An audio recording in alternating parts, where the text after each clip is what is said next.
there's this plant that I knew nothing about called Purslane or Purslane. It grows as weed in our garden. It grows in pots, grows on the verge, all over the place. We usually pull it up, chuck it to the chooks.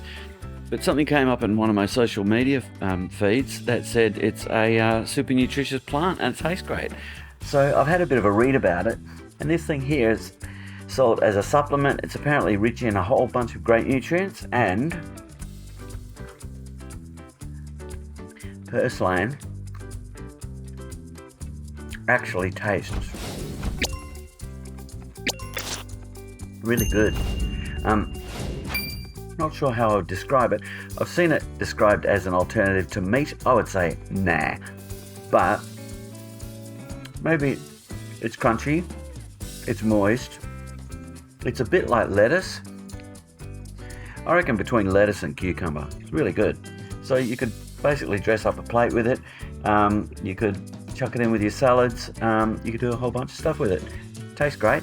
Looks really nice in the garden actually, and it's highly nutritious. So go and find some purslane and eat some.